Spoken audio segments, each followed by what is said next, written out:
Good afternoon. Welcome to Inside Indiana Sports Now with Kent Sterling. It's Tuesday, August 10th, 2021. We're brought to you by the great people at Today's Dentistry, Dr. Mike O'Neill, the best dentist in the world. Make an appointment to see Dr. Mike O'Neill before all the appointments are gone.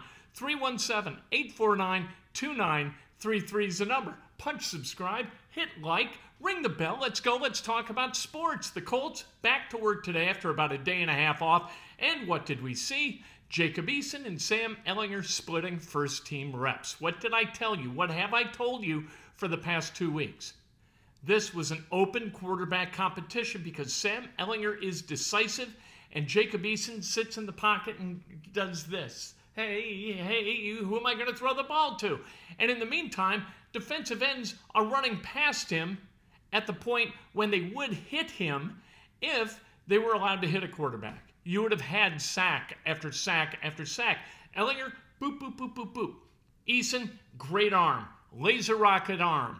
Ellinger, laser rocket brain. I'd rather have the laser rocket brain. So, these guys, they are swapping out the first team reps, kind of getting a look at what Sam Ehlinger is when he's playing against first teamers, with first teamers, and getting an idea of what Jacob Eason does when he's with the second team against second team guys. Today, might have been advantage Eason. Eason was really good. He hit Desmond Patman on a 50-yard bomb. Ellinger got sacked once.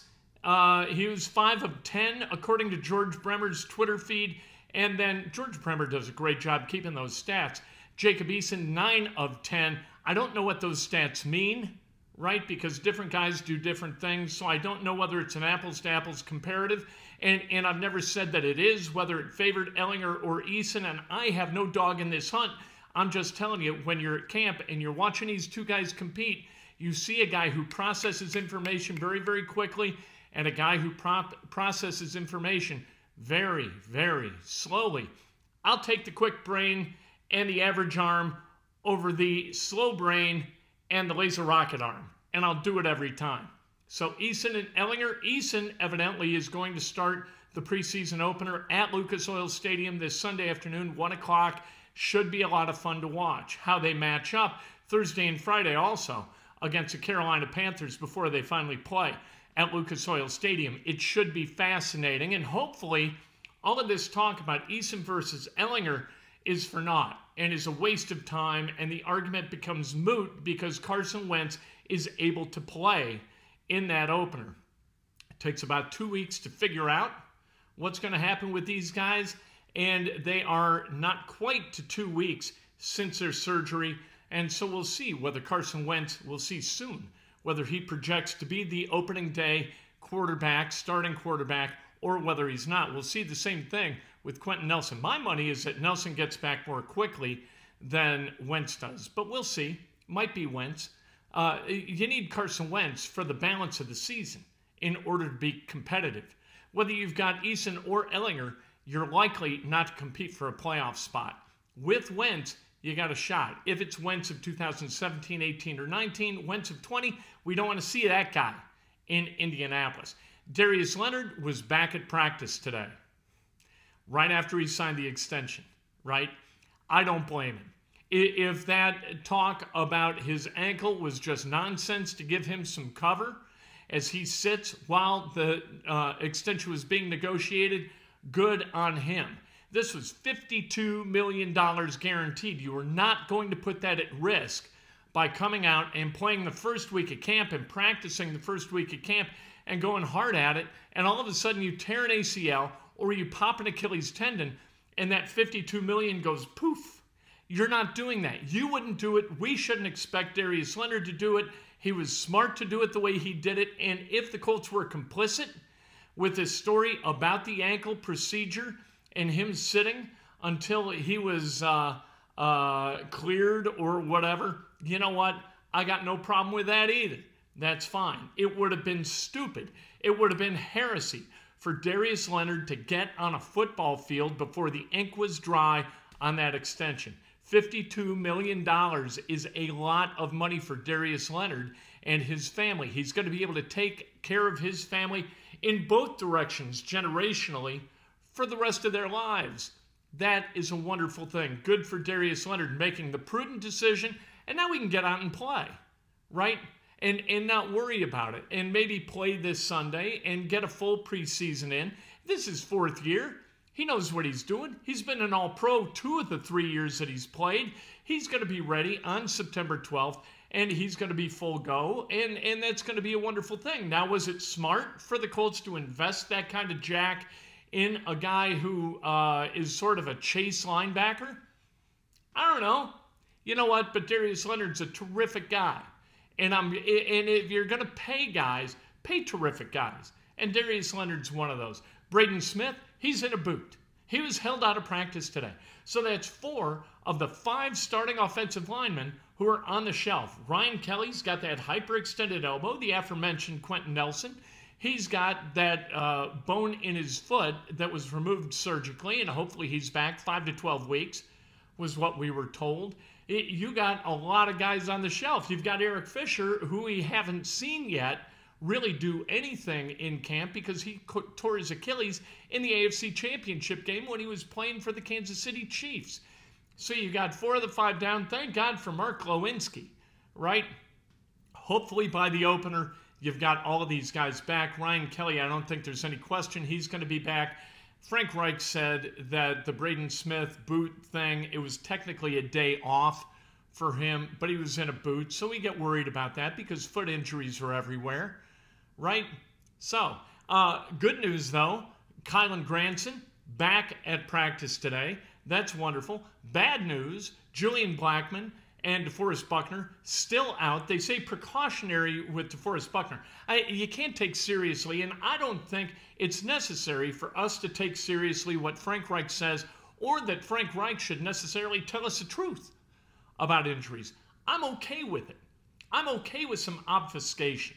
That's all right. Foggy it up because it doesn't, for us, it doesn't matter. What's really important is September 12th. Is DeForest Buckner going to be ready? We don't know. They don't know. Maybe he's got a more serious foot thing. Maybe there's something wrong with the shoes. Maybe there's something wrong with the socks. Maybe they tie their shoes incorrectly. Maybe the turf at Grand Park is problematic. I have no earthly idea. Maybe it's just bad luck. We don't know, but I would be doing some investigation if I were the Indianapolis Colts because you got a lot of guys walking around in boots getting their feet cut. Let's go and let's figure this thing out. I know they spend a lot of resources trying to prevent injuries, but they don't do it at a very high level, do they? So, some rule changes this year. If the game is tied this Sunday between the Panthers and the Colts at the end of regulation, there will be no overtime because who gives a damn? It's a tie in the preseason. That's fine. I got no problem with that. The second forward pass, I don't know how many times this happened and why this rule needed to be adjusted, but it's going to be 5 yards plus the loss of a down for the second forward pass of a play. Replay information, I think this makes nothing but sense. Replay information can be communicated from either New York or the replay booth to clear things up. In some instances, some objective things, which I think hopefully just makes it quicker. Because the guys in the booth, I used to sit next to the guys in the booth, and the guys in the booth know what they're doing.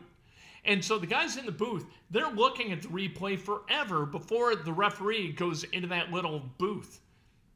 So let these guys tell him, hey, he went out at the 18. Oh, okay. And he put the ball at the 18, and we don't have to wait for a minute and a half while one of these guys, Jerome Bogart or somebody like that, gets under the hood and decides. They've already seen it up in the booth, for goodness sake. Taunting rules are going to be strictly enforced. 2 of them, you get ejected.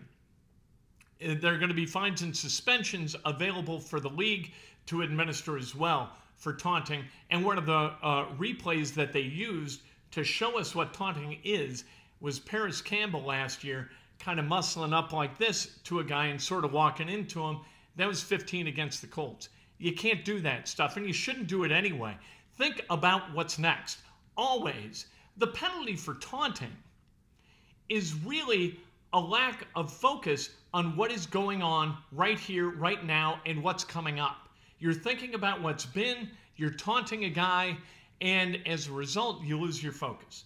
Now you're going to lose 15 yards. You could lose your eligibility to play in that game. You could be suspended. You could be fined. So don't taunt. What are we, idiots? What are we, children? Stop this. Anyway, the rule changes. There aren't a lot of big ones. There's nothing. There are rule changes for blocking also and cut blocks and that kind of stuff. So that's the way it is. Frank Reich, relentlessly positive today about both Ehlinger and Eason. He isn't going to throw any of his quarterbacks under a bus.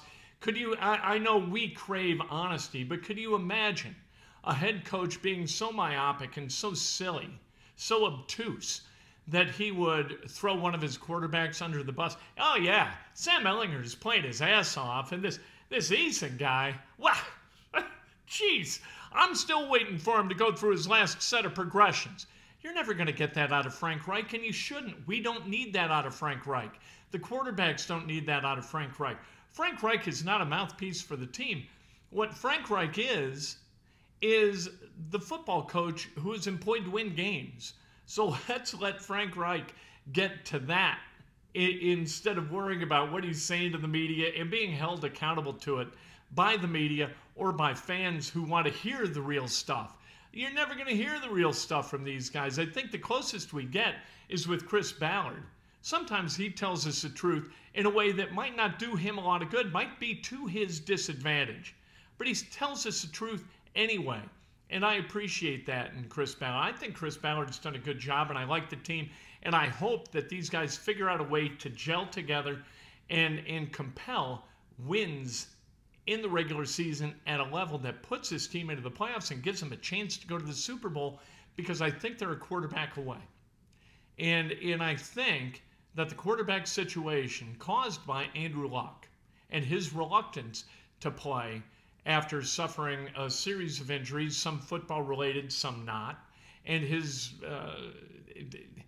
intolerance of the discomfort, both emotionally and physically, of the rehab process. You know what? Okay, you didn't want to play football. You really put your team behind the eight ball, and now they've got a problem, and they continue to have a problem. Short-term solutions will not allow for sustained success. And so hopefully Carson Wentz is the answer. We shall see, and hopefully we shall see beginning September 12th against the Seattle Seahawks. Hey, Pacers tonight, 6 o'clock, NBA TV. They take on the Atlanta Hawks. Watch this game on NBA TV, if only to watch Chris Duarte. Because Chris Duarte yesterday against the Knicks, he looked really poised. He looked ready to contribute at a rotational level for the Pacers. And I've been thinking about this 24-year-old business, right? He's 24. That does not bother me in the least. Not in the least. It's a good thing. Why in the world would the Pacers, he's like 14 months older or younger than Miles Turner. So the Pacers paid a lot of money for Miles Turner when he was a young guy, a developing guy, right? And service time was coming off the clock toward these really, really expensive extensions. With Duarte, you're getting his age 24 season at a first-year rookie rate. Second year rookie rate. Third at 25, 26, third year. This is a bonus for the Pacers. Why do we want a first-round guy who's going to opt to play somewhere else at the age of 26 or 27 when we can hold on to Duarte until he's 29 with that initial contract and then sign him to an extension that keeps him likely to when he's 31 or 32? I think it's brilliant to draft a guy at that age. Granted, the ceiling, not quite as high, but the floor, not quite as low. I think the more I think about this, the more sense I think it makes. And on draft night, I wasn't entirely thrilled with the draft of Chris Duarte. However, when they drafted after that, subsequent to that, Isaiah Jackson as a low floor, really high ceiling guy, and watch him run. Watch him run tonight. He looks great. He looks athletic as hell. I love the way Isaiah Jackson plays. He just got to figure out how to play at the NBA level, and that's going to be a process. Breakfast with Kent tomorrow morning. I can't wait to talk to you then. Brought to you by the great people at Today's Dentistry.